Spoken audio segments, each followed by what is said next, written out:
உங்களுடைய முதற் பெயர் உங்களோட முதற் பெயர் என்ன அப்படின்னு சொல்லி கேட்டேன். அந்த முதல் பெயர் பிரம்மா குமாரிகள் என்று சொல்ற அளவுக்கு அந்த போதையும் அந்த பெருமிதமும் எங்களுக்கு இருக்கணுமெண்டா எங்களோட அப்பா என்ன மாதிரி எல்லாம் இருந்தாரு, அவருடைய அருமை பெருமைகள் என்ன என்ன என்றது எங்களுக்கு தெரிஞ்சிருந்தா எங்களுக்கு கொஞ்சம் இன்னும் நல்ல அந்த போதை எங்களுக்கு பேணக்கூடியதா இருக்கும்.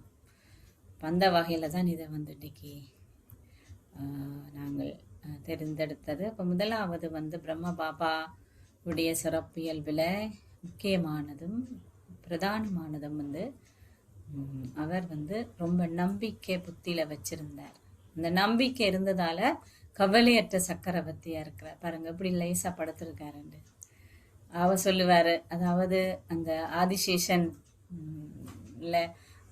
விஷ்ணு வந்து தலையில் அது பாம்பே படுக்கையா படுத்திருந்தார் வச்சு படுத்திருந்தார்ன்றது எங்களுடைய ஞாபகார்த்தம். அது இந்த பிரம்மா பாபாவுடைய ஞாபகார்த்தம் என்று கூட சொல்லலாம். ஏனென்றா எந்த ஒரு சந்தர்ப்ப சூழ்நிலையிலையும் பிரம்மா பாபா தன்னுடைய நம்பிக்கையில அசையலே, அதால் அவர் கவலை என்றது என்னென்று அவருக்கு தெரியாது, கவலைப்பட்டதே கிடையாது.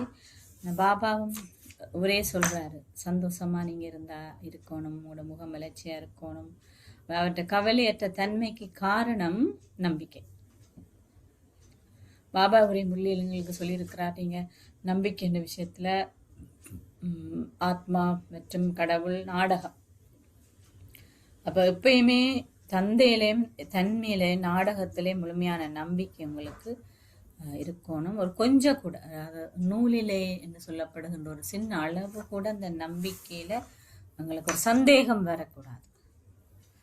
சந்தேகம் வந்ததுன்னு சொன்னா எங்களால கவலை இல்லாம இருக்க முடியாது. கவலைக்கு என்ன காரணம் யாரா சொல்ல முடியுமா? கவலை வார்த்தைக்கு என்ன காரணம்?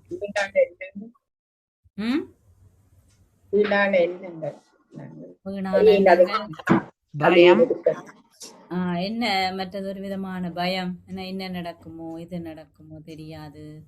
இப்ப ஒரு அவநம்பிக்கை தான். எல்லா ஒரு விஷயத்திலையும் ஒரு அவநம்பிக்கை தான் எங்களுக்கு பெரும்பான்மையான இந்த கவலை வாரத்துக்கான காரணம். அவ எந்த சூழ்நிலையிலையும் வந்து எங்களுக்கு சக்தி வாய்ந்த எண்ணத்தை தவிர வேறு ஒன்றும் இருக்காம இருக்கணும். என்னன்னா பாபா வந்து நன்மை செய்பவர், நாடகம் நன்மை செய்யக்கூடியது. பாபா சொல்ல நடக்கிறது நன்மைக்கு, நடந்தது நன்மைக்கு, நடக்க இருக்கிற அதை விட சிறந்தது. அப்ப அதால தான் பிரம்ம பாபானுடைய வாழ்க்கை வரலாற்றுல நீங்க கேட்டிருப்பீங்க, ஒரு சகோதரன் வந்து விபத்துல அடிபட்டு படுத்திருக்கிறார், கால் உடைஞ்சிட்டுது. சரியான பிஸி அவர், ஒரே வியாபாரத்துல மும்மரம், சேவையிலே மும்மரம், நினைவு அட்டவணை அல்லது நினைவு செய்யறதுக்கு இருந்து அவருக்கு செய்யறதுக்கெல்லாம் டைம் இல்லை, அவ்வளோ பிஸி, லௌகீகம் மற்றும் அலௌகீகம் வேலை. அப்போ அவர் காலடைஞ்சிருக்கும் பொழுது பாபா போய் அவரை சந்திச்சாரு.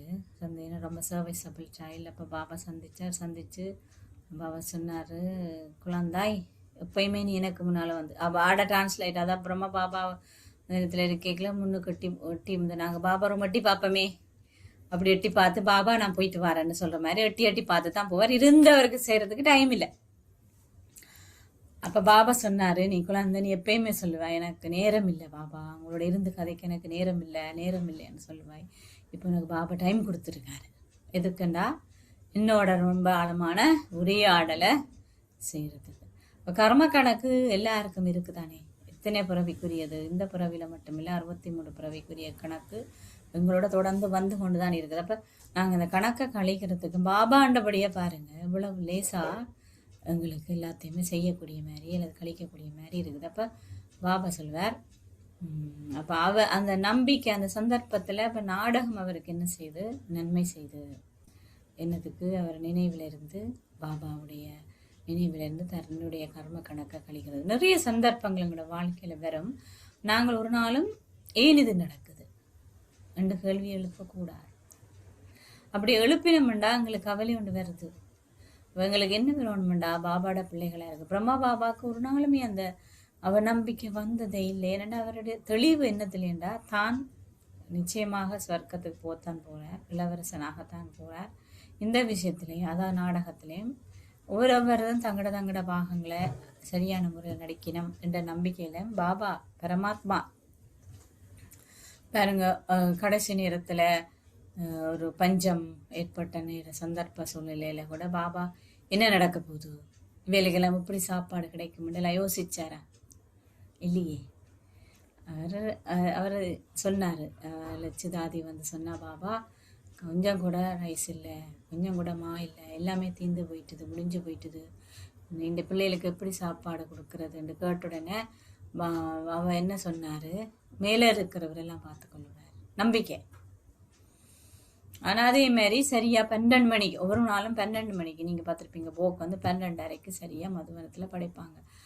அதே மாதிரி சரியா 11:50க்கு மணி ஆர்டர் வந்தாது, அவங்க ரொட்டி செஞ்சாங்க, 12:30க்கு சரியாக போக்கு படைச்சாங்க. அப்போ நம்பிக்கை இருந்தால் எங்களுக்கு ஒரு நாளுமே கவலை இல்லாமல் இருக்கும். அதே மாதிரி பல சூழல்கள் சந்தர்ப்பங்கள், இப்போ இடர்கள், அதாவது இயற்கையால் அனர்த்தம் ஏற்படுது, பௌதிகமாக ஃபினான்ஷியல் அல்லது எக்கனாமிக்ஸில் ஒரு கிரைசிஸ் எங்களுக்கு வருது, அதில் ஏதோ ஒரு வகையில் இல்லை உடம்பில் ஒரு நோய் வருது, வருத்தம் வருது. அப்போ எப்பயுமே எங்களுக்கு என்ன நம்பிக்கை இருக்கணும்னு சொன்னால், பாபா என்னை எப்பயாவது பார்ப்பாரு, முதலாவது. ரெண்டாவது, நாடகத்தில் சரியானதாக நடக்கும், எந்த விதமான மாற்றமும் அதில் நான் ஏற்படுத்த தேவையில்லை, ஏற்படவும் மாட்டது, நடக்கிறது. ஒரு கொஞ்சம் கூட, நான் சொன்னேன் நூலிலே கூட அதில் வித்தியாசம் இருக்காது. அப்போ அதால் சந்தேகம் இருக்காதனே, கவலைன்றதுக்கு இடமே இல்லை. கவலைப்படுறேன்னு சொன்னால் பாபா சொல்வார், நீங்கள் யார் கவலைப்படுவாங்கன்னா விதவைகள். லௌகீக உலகத்தில் விதவைகள் தான் கவலைப்படுறேன்னு சொல்லப்படுது. அப்போ பாபா சொன்னீங்க, என்ன விட்டுட்டு இருந்தால் தான் உங்களுக்கு என்ன வரும்? கவலை வரும். கவலைப்படுற நேரத்தில் நீங்கள் நினைக்கணும், நீங்கள் யோகி இல்லை வியோகி. வியோகியண்டா கடவுள்கிட்ட இருந்து நீங்கள் பிரிஞ்சிருக்கிறீங்க.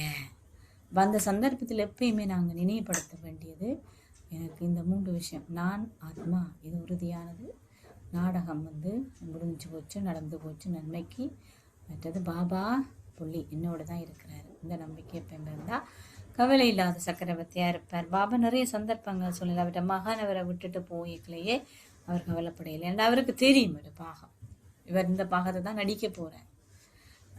அது அப்போ அவருக்கு அந்த அதே நேரம் தண்ட பாகத்தில் அவர் உறுதியாக இருந்தார், எவ்வளோ தூரம் தெளிவாக இருந்தார். அப்போ இது எங்களுக்கும் பாபா சொல்லி இருக்கிறார், நான் நீங்கள் நிச்சயமாக சொர்க்கத்துக்கு போத்தான் போகிறீங்கள். அவள் எங்களுடைய இந்த போதி எங்களுக்கு இருக்கேக்கில் கவலை இல்லாமல் இருக்கும். பாபா ஏன் இப்படி கவலையற்ற சக்கரவர்த்தியாக இருக்கிறாருன்னா, அவருக்கு அந்த போதை இருந்தது, தான் நாராயணனாக போகிறேன். அதால் தான் அவரால் லேசாகவும் இப்படி கவலையற்றும் இருக்கக்கூடிய மாதிரி இருந்தது. அடுத்த சிறப்பியல்பு பார்ப்போம். அடுத்தது வந்து பாபா வந்து எதுவுமே புதுசு இல்லை, நத்திங் நியூ, எதுவும் புதுசு இல்லை, எதுவுமே நடந்தது தான் திருப்பி நடக்குது. அப்போ எப்பயுமே இப்போ நாங்கள் அடுத்தது என்ன நடக்கும், ஒரு காட்சியை பார்க்கல ஏன் எங்களுக்கு என்ன டவுட்டு, இல்லாவிட்டால் கேள்விக்குறி, இல்லாவிட்டால் சந்தேகம், இல்லாவிட்டால் குழப்பம் ஏற்படுதுண்டா, அந்த அடுத்தது என்ன நடக்க போகுதுன்னு தெரியாது. படம் ஒன்று எடுத்து வச்சிருக்கணும், படத்தில் உங்களுக்கு அடுத்த காட்சியை காட்டினா படம் த்ரில்லிங்காக இருக்காது. வில்லன் எப்படியான சில நேரத்தில் எப்படியோ இப்போ எல்லாருக்கும் தெரியும், ஓ படத்தில் வில்லன் இல்லாமல் போயிடுவார், கதாநாயகன் தான் வெற்றி அடைவார்ன்றெல்லாம் படத்திலேயே எழுதி வச்சிருக்கு. யார்கிட்ட ஞாபகார்த்தம் இது? நாங்கள் வெற்றியாளர்கள் தான், தோல்வி எங்களுக்கு இல்லை. மாயை வரும், குத்துச்சண்டை நாங்கள் செய்வோம், ஆனால் வெல்லுவோம். ஏனெண்டா நாங்கள் வெற்றி அடைஞ்சு தான் சொர்க்கத்துக்கு போனாங்க, இது உறுதி. அப்போ புதுசு இல்லை தானே, நான் நடித்த பாகத்தை தான் நடிக்கிறேன். அப்போ இதில் இந்த படம் காட்டியிருக்கு என்னன்னு சொன்னால், இது கராச்சியிலேருந்து அவங்க வரும்பொழுது அந்த ஆயில் ரெடி பண்ணி எல்லாம் நடந்தது. இதுதான் ஒவ்வொரு கல்பத்திலே நடந்தது. ட்ரெயினில் சாமானெல்லாம் எடுத்துக்கிட்டு ரெடி பண்ணி அவங்க கொண்டு வர்றதுக்கு ரெடியான நேரத்தில் நின்று எடுத்த படம். அப்போ அதே மாதிரி எங்களுக்கும் பல சந்தர்ப்ப சூழ்நிலைகள் வரும். நாங்கள் அதை உடனே எங்களுடைய அந்த கல்பத்தில் நடந்த காட்சி மனக்கண்ணுக்கு முன்னால் கொண்டு வந்து பார்க்க புதுசு மாதிரி தெரியாது. புதுசாக ஏதாவது நாங்கள் செய்யணும்னா தான் எங்களுக்கு குழப்பம் ஏற்படுது. உதாரணத்துக்கு ஒரு ஒரு ஒரு நாள் அவகாசம் கூட இல்லை, திடீரென்று பிரம்ம பாபா பெட்டி பாப்பு கொடுங்க அப்படின்னு சொன்ன உடனே முடியாதுன்னு சொல்லாமல் நான் யோசித்து பார்த்தேன், ஓகே நத்திங் நியூ, போன கல்பத்தில் என்ன செய்தனோ அதை தான் திருப்பி செய்வேன், என்ன செஞ்சுருப்பேன்னு யோசித்து பார்த்தேன். அப்போ எனக்கு மனதில் வந்த காட்சி வந்து இந்த ப்ரெசன்டேஷன். அப்போ உடனே இரவிரவா அதை ரெடி பண்ணி இந்த சொன்னப்பா, நாங்கள் எப்பயுமே எல்லா சந்தர்ப்ப சூழ்நிலைகளிலும் புதுசாக உண்டை பார்க்குறோம் என்று நாங்கள் நினைக்கிறதால தான் எங்களுக்கு குழப்பம் வருது. பிரம்ம பாபா எதுவுமே புதிதில்லைன்றது ரொம்ப தெளிவாக இருந்தார். என்னென்னா அவருக்கு எல்லா காட்சிகளும் தெளிவு. மற்றது இந்த இந்த பாடத்தை, இந்த படிப்பை, இந்த சங்கமிகத்தை எத்தனை தடவை ஒரு ஒரு 5000 வருஷத்துக்குள்ள நாங்கள் நடிச்சிருப்போம் யோசிச்சு பாருங்க. புதுசு இல்லை தானே. அதே ஆக்கள், அதே ஃபேமிலி, அதே பிகேஸ், அதே லௌகீக குடும்பம், அதே ஆன்மீக குடும்பம், அதே பாகம். அப்போ நான் சொர்க்கத்துக்கு போனேன். நான் நிச்சயமாக அங்கே போய் இன்னும் ஒரு பதவி எனக்கு கிடைச்சிருக்கும். அப்போ இதெல்லாம் புதுசு இல்லை.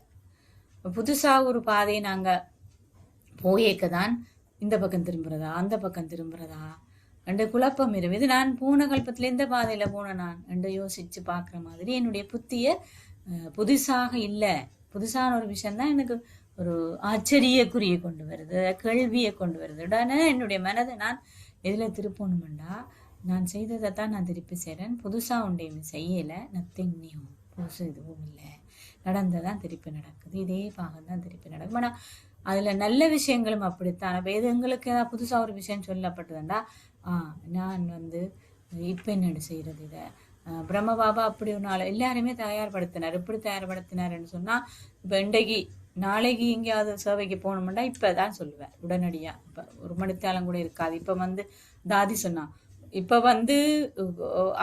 வேலையிலெல்லாம் சேவை செஞ்சுட்டு மதுமனெல்லாம் சந்தோஷமாக இருக்கணும்னு ஓடி வந்த உடனே பாபா சொல்வாராம், தாதி ஜனக் அங்கே போ.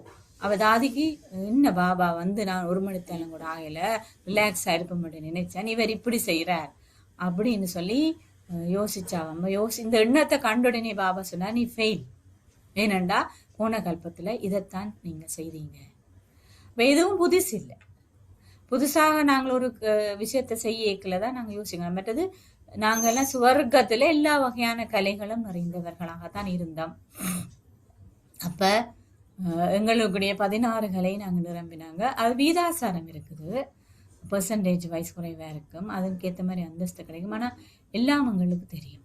அப்போ அதால் கண்ட காட்சியை தான் திருப்பி காண்றோம், பார்த்த விஷயத்தை தான் திருப்பி பார்க்குறோம். எப்படின்னு நினைச்சு பார்க்கும் பொழுது புதுசு மாதிரி எதுவும் எங்களுக்கு இருக்காது. சந்திக்கிற ஆக்களோ, சந்திக்கிற இடங்களோ, மனுஷரோ, இப்போ எதுவுமே புதுசாக இப்போ நடக்கிற சம்பவங்களை நாங்கள் புதுசான கண்ணோட்டத்தில் பார்க்காம, ஓகே இது நடந்தது, இதுக்கு என்ன தீர்வு.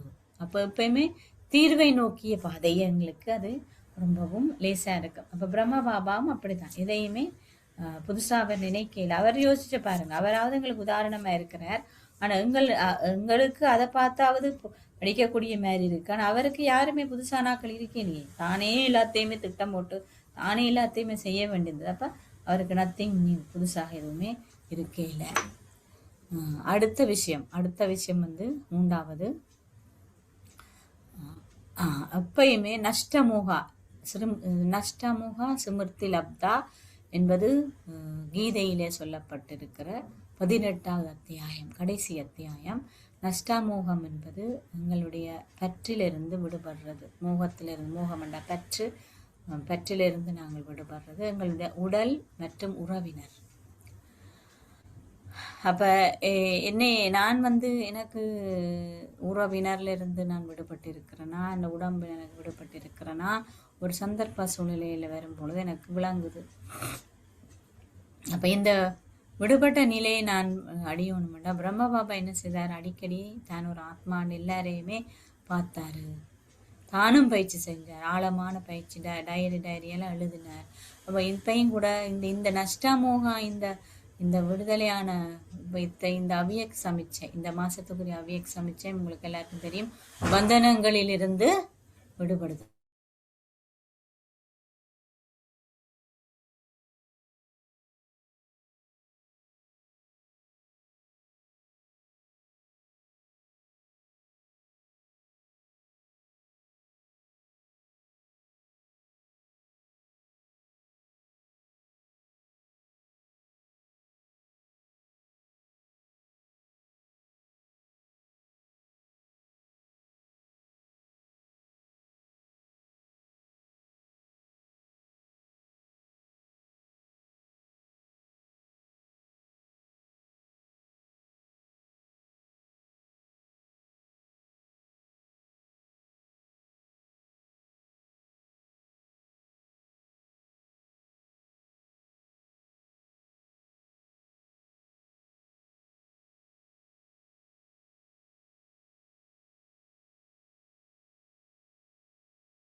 ஓம் சாந்தி சிஸ்டர், சவுண்ட் கேட்கல.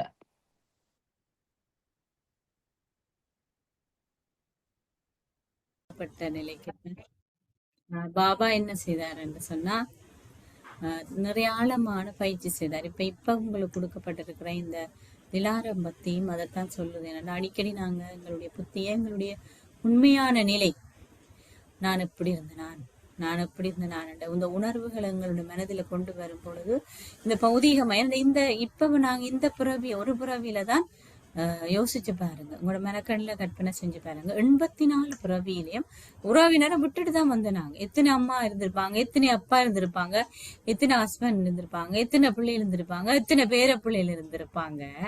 எல்லாரையும் விட்டுட்டு தான் வந்தேன்.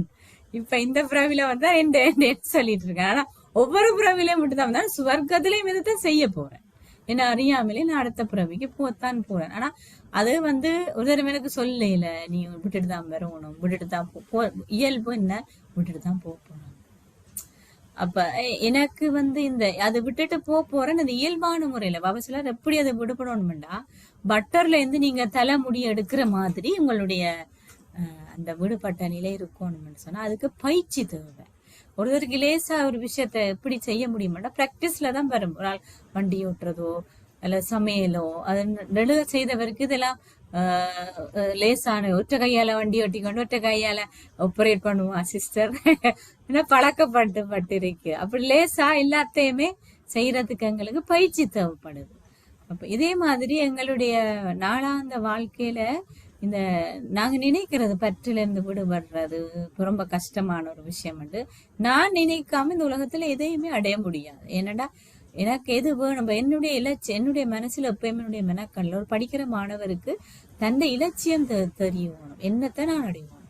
இந்த இலட்சியத்தை கண்ணுக்கு முன்னாடி நான் வச்சிருந்தேன்டா இந்த விடுபடணும் நினைக்கிறது பதிலாக பயிற்சி செய்தேன்டா இயல்பா விடுபடலாம். அப்ப இப்பத்தே பிரம்மபாபாடைய மாசத்துக்குரிய இந்த திலாரம்பத்தி பயிற்சி எல்லாம் உங்களுக்கு என்னத்தை சொல்லி தருதுன்னு சொன்னா இயல்பாகவே எங்களோட மனசை ராமுக்கு நெருக்கமா கொண்டு வர, இந்த கடவுளுக்கு நெருக்கமா நாங்கள் கொண்டு வரும் பொழுது எங்களால இந்த இந்த உடலுக்குரிய ஈர்ப்புகள் மற்றது உறவினர்ல இருந்து இருக்கிற விஷயங்கள் எல்லாமே இயல்பா விடக்கூடிய மாதிரி இருக்கும். சிலர் அப்பாவா சொன்னாரு தங்க சங்கிலி மற்றது இரும்பு சங்கிலி நிறைய விடுபட்டுட்டான், அதை விட்டுட்டான் இதை விட்டுட்டான்னு சொல்லி எல்லாம் சொல்லுவாங்க. ஆனா தங்க சங்கிலியல் நிறைய இருக்குது. அப்ப அது மோகம் தான். அந்த தங்க சங்கிலியில இருக்கிற பொதுவா BK சூரிய கருத்து என்னன்னு சொன்னா தங்க சங்கிலி பரவாயில்ல, இரும்பு சங்கிலி தான் கூடாது அப்படி என்ற எண்ணம். அதாவது எனக்கு கசப்பான உறவு அல்லது கசப்பான விஷயங்கள், எனக்கு துன்பம் கொடுக்கிற விஷயங்கள் இல்லாட்டி எனக்கு சுகம் இல்லாதது மட்டும்தான் கூடாது. எனக்கு சுகந்தாருது ஓகே. சிலருக்கு பிள்ளைகள் மேபி விடுபட்டு இருப்பாங்க, ஆனா பேர பிள்ளை நல்லாத்தானே இருக்கு, அது நல்ல ஸ்வீட்டா இருக்கு, அது என்ன பாவம் செஞ்சது, அதை நான் பார்க்கத்தானே வேணும் அப்படின்னு சொல்றாங்க. அப்படி இல்லையே பிரம்மா பாபாக்கு என்ன செய்தார், தகன் சொந்த மகனா இருந்தா என்ன, சொந்த பிள்ளையா இருந்தால் என்ன, யாரா இருந்தால் என்ன, அவர் எல்லாரையுமே ஆத்மா பார்த்தது மட்டும் இல்ல, ஓகே பாபா உங்களோட நடைமுறை எங்களுக்கு பிடிக்க இல்லை, நாங்க விட்டுட்டு போறோம். அவர் சொன்ன ஓகே போங்க, ஆனா இந்த பேரை நீங்க பயன்படுத்த கூடாது, நான் பிரம்மாவுடைய மகான் என்றது அவ்வளவுக்கு அவர் பற்றில இருந்து விடுபட்டிருந்தார். அது பற்று வாரத்துக்கு முதலாவது பிரதானமான காரணம் உடம்பு. எங்களுடைய உடம்புடைய உணர்வுல எப்ப நாங்க விடுபடுறோமோ அப்பதான் எங்களால இயல்பான முறையிலேயே இந்த உறவினரோ அதுக்குரிய சம்பந்தமான எல்லாரோடையும் எங்களுக்கு விடுபடக்கூடிய மாதிரி இருக்கும். இல்லாட்டிக்கு இந்த விஷயங்கள் எங்களுக்கு கஷ்டமாவே இந்த நஷ்டாமோகான் தேவை என்னன்னா அப்பதான் எங்களால சிமிர்த்தி லப்தா என்பது நினைவின் சொரூபம். நினைவின் சொரூபமா வாரத்துக்கு இந்த நஷ்டாமோகானில ரொம்ப அவசியமானது. அப்ப நிறைய விஷயங்கள் இருக்கும், உறவு மட்டும் இல்ல, எங்களுக்கு சிலருக்கு பொருட்களில விருப்பம் இருக்குது, சிலருக்கு வீடு வசதி வாய்ப்புகள் ஆசை இருக்கு, சிலருக்கு தங்களுடைய தொழிலில விருப்பம் இருக்கு, கொஞ்சம் கொஞ்சம் அது தங்களவையில பாபாட்ட பாபாவோட யோகத்துல இருக்கேக்க எது எனக்கு ஞாபகம் வருது, அதுதான் எனக்கு இருக்கிற பற்று மோகம். பாபா அத மோகம்னு சொல்றாரு. அப்ப அது என்னுடைய உடம்புல எனக்கு வருத்தம் கொஞ்சம் அதிகமா இருந்தா, என்னோட உடம்பை பற்றி கவலை எனக்கு இருந்தா கூட நான் யோசிப்பேன், அது கூட என்ன விளக்கும். அப்ப இதுகள் எல்லாத்துலேருந்து நான் முழுசா விடுபடுறதான் நஷ்டா மோகா. பாருங்க, பிரம்ம பாபா கடைசியில அவர் இவ்வளவு எல்லா ஈர்ப்பிலிருந்து உடம்புல நோய் இருந்ததுதான், இவ்வளவு ஆன்மீக குழந்தைகளை எல்லாம் அவர் பராமரிச்சாரு, இவ்வளவு சொத்து சுகங்களை எல்லாம் வச்சிருந்தார். ஆனா இறுதி நேரத்துல போகணும் என்ற ஒரு நிலையை வந்தோட தான் அவர் தீர்மானிச்சார், டிசைட் பண்ணினார். பாபா கூப்பிடுறார், நான் போகணும் தீர்மானிச்சு உடனே அவர் அந்த பற்றிலிருந்து மோகத்திலிருந்து அவர் சும்மா விடுபடையில பயிற்சி அடிக்கடி அவர் தன்னுடைய ஆன்மீக போது என்ன, நான் நாராயணா போறேன். பாபா ஹிஸ்டரியோல டான்ஸ் ஆடி கொண்டிருந்தது. ராதி ஜானகி பார்த்துட்டு வந்து, என்ன பாபா இப்படி ஆடுறாருன்னா, நான் தான் கிருஷ்ணரா போறேன், நான் தான் டான்ஸ் ஆட இப்படி இருக்க போறேன் சொர்க்கத்துல. என்ன போதையெல்லாம் அவருக்கு நிறைய பேர் இருந்தது. அப்ப ஆன்மீக போதை இருக்க வேணும். அதுக்கு தான் இந்த 5 சொரூப பயிற்சியை எங்களுக்கு அடிக்கடி ஞாபகப்படுத்துறாங்க.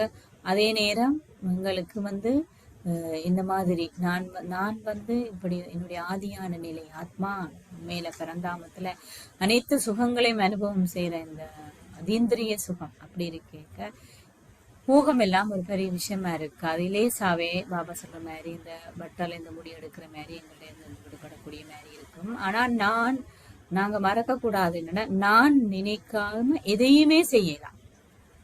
வெள்ளண்டப்படுத்தி வெளுக்காரப்படுத்தி வில்லண்டப்படுத்தி எத்தனை வகுப்பு நான் கேட்டாலும் பாபண்டிக்கு சொன்னாரே, இவ்வளவு தீர்த்த முயற்சிக்கிறாராம், சிலருக்குள்ளுக்கு புகுதே இல்லையாமண்டு. நானா விரும்பணும், எனக்கு பிரியணும். ஓ, இது எனக்கு பிரச்சனை, இது கொஞ்சம் ஸ்வீட் கோட்டட் மாதிரி இருக்குது, இனிமை மேல கசப்புன்னு சொல்லலைன்னா சில மருந்து சிலர் குடிக்க மாட்டாங்க. அப்ப என்ன செய்வாங்க, மேல இனிப்பை போட்டுதான் வச்சு கொடுக்கறது. அப்ப அது விலங்கு லேசா இருக்கும், கசப்பா இருக்காது. அதாலதான் அந்த கூட்டுக்குழு செயலெல்லாம் தயாரிக்கிறாங்க. அது மாதிரி சில விஷயங்கள் மோகம் இருக்கு, ஆனா மோகம் வந்து விளங்கி கொள்ள மாட்டான். அவ விளங்கினோம்டா ஒரு வினாடியில இருந்து நாங்க அதை விடுபட விளங்கி கொள்ளுறது எனக்கு அதுதான் பாபா சொல்ற, பாக்கியசாலி அபாக்கியசாலி எல்லாம் சொல்ற. ஆனா நான் பாக்கியசாலி ஆகணும்னா அடிக்கடி பிரம்ம பாபா சும்மா வரையிலே அடிக்கடி அட்டவணை எல்லாம் வச்சு அடிக்கடி மினிஸ்டர் தன்னுடைய மன புத்தி சம்ஸ்காரம் எல்லாத்தையும் கூட்டி, ஹலோ நீங்க என்ன செய்றீங்க, இன்னைக்கு என்ன கதைச்சிங்க, என்ன பாத்தீங்க என்று கேட்டுதான் மாற்றத்தை கொண்டு வந்தாரு. அப்படி எவ்வளவு டைம் நான் எனக்கு ஒதுக்குறேனோ அவ்வளவு தூரம் தான் என்னால் அந்த நஷ்டாமோகா அந்த நிலையை வந்து அடைய முடியும். அடுத்தது வந்து எப்பயுமே பாபா எல்லாத்திலும் ரொம்பவும் துல்லியமாகவும் ரொம்ப விழிப்புணர்வோடையும் இருந்தார். அக்யூரேட், எல்லா விஷயத்திலும் ரொம்ப அக்யூரேட். அதே நேரம் அவருடைய வயசுக்கு அவருடைய விழிப்புணர்வு என்பது சரியான அலர்ட். பாபாவோட அலர்ட்னஸ் வந்து ஒரு நாளேனும் அமிர்த விட தவறோட இல்லை. 2:30 மணி எந்திரிக்கிறேன், 2 மணிக்கு எந்திரிக்கிறேன்னு ஒழுங்குறது மட்டும் இல்ல, பிள்ளைகளுக்கு குளிருமென்று சொல்லி சுடுதண்ணிய வந்து அந்த வட்டின்னு சொல்லப்படுகின்ற அந்த விஷயத்துல வச்சு எல்லாருக்கும் வச்சுட்டு அவர் பச்சை தண்ணியில எத்தனை வயசுலயும் பச்சை தண்ணி எல்லாம் குளிச்சாரு. ஐயோ எனக்கு இந்த குளிரில வந்து பச்சை தண்ணி, இப்ப எல்லாருக்கும் தட்டினா ஹீட்டர் எடுத்தா ஒட்டுன்னு சொல்லி இருக்குது. இன்னமும் பழைய சிஸ்டம் மதுமன்ல இருக்குதுதான். அப்ப அப்படி பாபா என்ன செய்ய, தான் குளிச்சுட்டு பிள்ளைகளுக்கு சுடுதண்ணி வச்சுதான் அவங்கள பராமரிச்சார். எல்லா விஷயத்திலயும் துல்லியமா இருக்கணும்னு சொன்னா சம்ஸ்காரங்கள்ல கவனமா இருக்கணும், வார்த்தை பிரியாத்துல கவனமா இருக்கணும், மற்றாக்கண்ட உறவு முறைகளை நாங்கள் கவனமா இருக்கணும். அப்பதான் அக்யூரேட்டா இருக்கலாம்.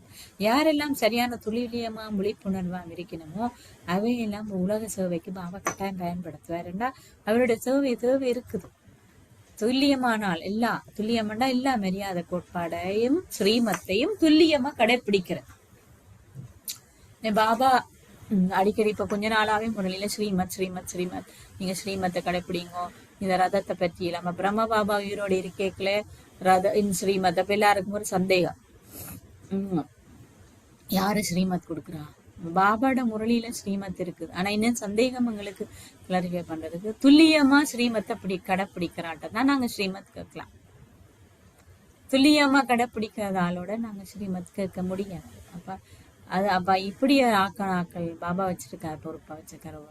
ஒரு நாட்டுக்கு என்ன பிராந்தியத்துக்கு என்ன வச்சிருக்கிறாங்க. அப்படியான அவங்க அனுபவங்கள் எல்லாம் நிறைய படப்பிடிச்ச ஆளுக்குத்தான் அந்த அனுபவம் இருக்கு.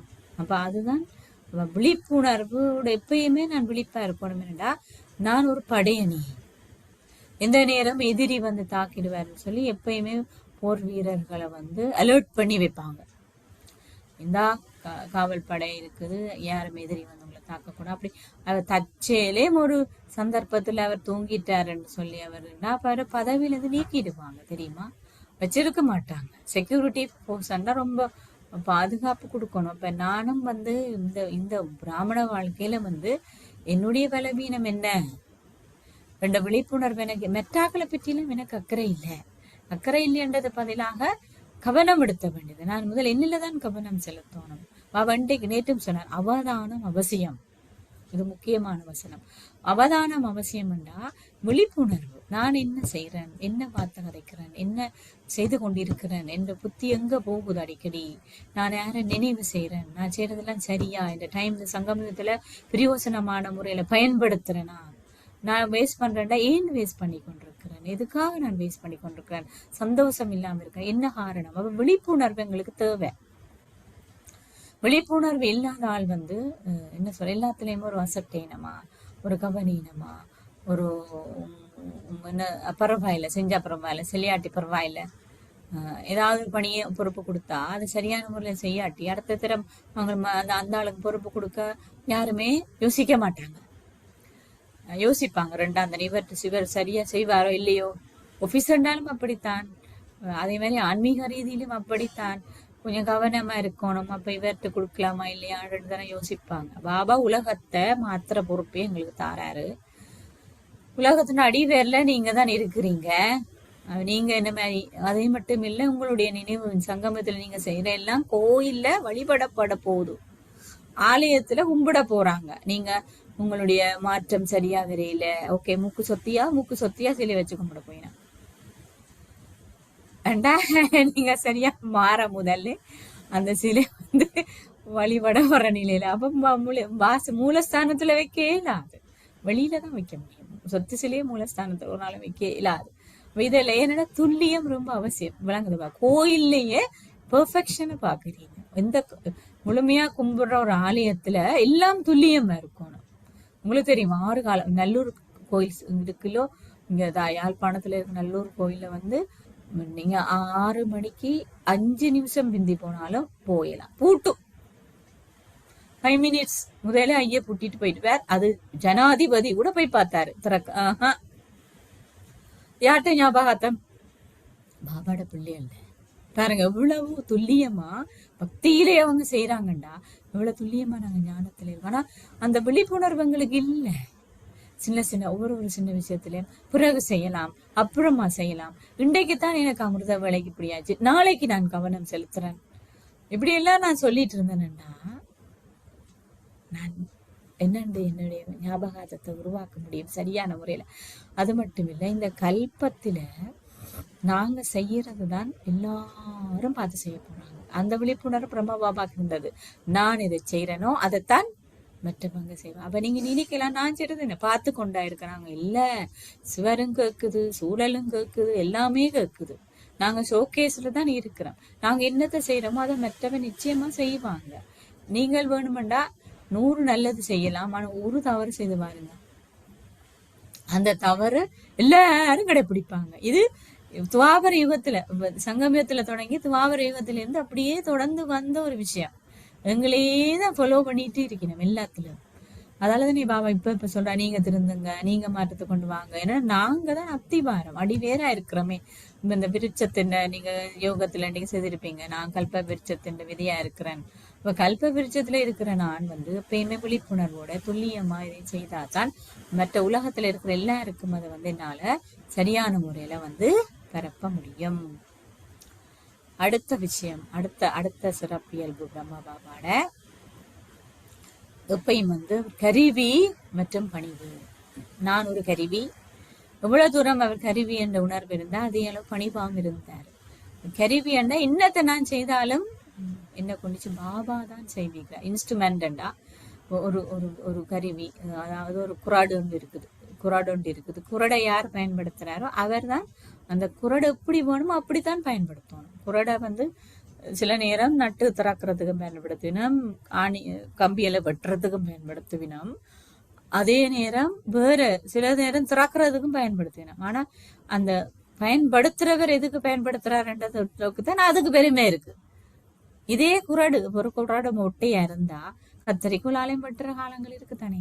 அப்ப நான் குறடு தானே, நான் இல்லாட்டி இந்த உலகத்துல ஒன்றும் இல்லையே அப்படி நினைக்கலாம். நான் ஒரு கருவியண்டா கருவியை பயன்படுத்துறவருடைய பெருமை பொறுத்துதான் அந்த கருவிக்கு மகிமை இருக்குது. 10 ஆயுதம் இருக்கும், பல வகையான உபகரணங்கள் இருக்கும். ஆனா உபகரணம் என்ற பேர்ல தான் இருக்கும். ஆனா உபகரணத்தை பயன்படுத்தும் வரைக்கும் அதுக்கு மதிப்பு இல்லை. ஒரு விஷயத்துக்கு அந்த அந்த கருவியை பயன்படுத்தினா தான் அந்த கருவிக்கு ஒரு மதிப்பு இருக்குது. அது மாதிரி பாபா என்ன கொண்டு ஒரு வேலையை செய்விக்கிறார், நான் கருவி. அதே உலகத்துல இருக்க எல்லா பாபாவோட பிள்ளைகளும் கருவிதான். ஏனென்றா பாபா உலக மாற்றத்துக்கு எல்லா பிள்ளையும் எடுத்திருக்கிற அவையவேண்ட சிறப்பு இயல்புக்கும் அவையலுடைய தாரணைக்கும் ஏற்ற மாதிரி அவையில் எல்லாரும் கருவிதான், கருவி. அப்ப நான் நான் பார்க்கறது, நான் நடக்கிறது, நான் செய்யறது, நான் நினைக்கிறது, முக்கியமா நான் என்ன உணர்வை உருவாக்குறேனோ இந்த உலக மாற்றத்துக்கு நான் ஒரு கருவி. பாருங்க, ஒரு இடத்துல இருந்து புகையெல்லாம் வந்துச்சுன்னு சொன்னா அது நச்சு வாயுவா இருந்தா அந்த சூழலே நச்சா மாறுது. என்னுடைய மனதில் இருக்கின்ற புகை என்னால் ஏற்படுத்தப்பட்ட மாசுதான் இந்த உலகத்தினுடைய நிலைமை. நான் தான் பொறுப்பு. அப்ப இப்ப இந்த சூழல் ஏற்பட்டிருக்கின்ற அமைதியின்மை, பதட்டம், கவலை, விரக்தி, இதுக்கு எல்லாமும் உருவாக்குறது நான் தான் கருவி. இதை இல்லாமக்குறது மாறு நான் தான் கருவி. நான் தான் அந்த அடிமரத்துல விதையா இருக்கிறேன். அப்ப பிரம்மா பாபாக்கு இந்த விஷயம் ரொம்ப தெளிவா இருந்தது. ஏனென்றா நான் தான் இந்த உலக மாற்றத்தினுடைய அத்திவாரம், நான் தான் கருவி. கடவுள் என்னை பயன்படுத்துகின்றார். கரான் ஹரவன் ஹார், பாபா என்னை கொண்டு சேவிக்கிறார். நான் அவர் எல்லாத்திலுமே உண்மையாவே அவர் தான் பாபாட கருவி, ரதம். பாபா இவர்ல வந்துதான் எல்லாத்தையுமே செய்தார். அப்படி இருந்தும் கூட ஆனா அவ்வளவு பெரிய ஒரு மகிமையை வாய்ந்த சிவன் வந்து அவருடைய வாயில்லாட்டி கதைக்கவே இல்லாது. ஆனா பாபா எப்பயா சொல்லியிருக்காரு, நான் இல்லாட்டி இவருக்கு என்ன செய்யலும் எப்பயா சொல்லியிருக்கிறாரு பிரம்மா பாபா. கட்டித்தனம் வந்தா செய்து பார்க்கட்டும். இல்ல, பிரம்மா பாபா அதே அளவுக்கு எவ்வளவு தூரம் அவர் மகிமை வாய்ந்தவரா மகத்தானவரா இருந்தாரோ அவ்வளவுக்கு பணிவா இருந்தாரு. பணிவு எவ்வளவுக்கு அவர்கிட்ட பணிவுண்டா, பிள்ளைகளுக்கு கால் தேய்ச்சி ஒரு அளவு கூட அவருக்கு பணிவு. சேவகன் எப்பயுமே பாபா கையெழுத்து போடுவாராம், நான் ஒரு கீழ்ப்படிவான சேவகன். சிவனுடைய கருவி. இந்த உலகமே நந்தி என்று வழிபடப்படுகின்றவர், ஆலயமா வழிபடப்படுகின்றார். எவ்வளவோ பெருமை வாய்ந்தவர். அவருக்கு தன் உலகத்துக்கு சக்கரவர்த்தி, அதெல்லாம் தெரியும் அவருக்கு. லௌகீகத்திலேயும் சாதாரண மனுஷனா, எவ்வளவு பெரிய பணக்காரர், கோடீஸ்வரன், தங்க வைர வியாபாரி, எவ்வளவு கோடிக்கணக்கான சொத்து வச்சிருந்தார். அவ்வளவு சொத்தையுமே யஜ்யத்துக்கு அர்ப்பணிச்சுட்டு நான் தானே கொடுத்தேன், இந்த காசுல தான் நீ வேலை சாப்பிடணும் எப்பயாவது நினைச்சாரா? கருவி. அதுதான் இந்த கருவி உணர்வு. எனக்கு ஒன்றுமே சொந்தம் இல்லை, எல்லாம் பாபாட பாபாட பாபாட. பாபா தான் என்ன பயன்படுத்தினார். சொன்னேன், அந்த கருவியை பயன்படுத்துறாள் மகிமை தான் அந்த கருவிக்கு இருக்குது. அந்த கருவி பயன்படுத்தப்படாட்டில் அந்த கருவிக்கு முக்கியத்துவம் இல்லை.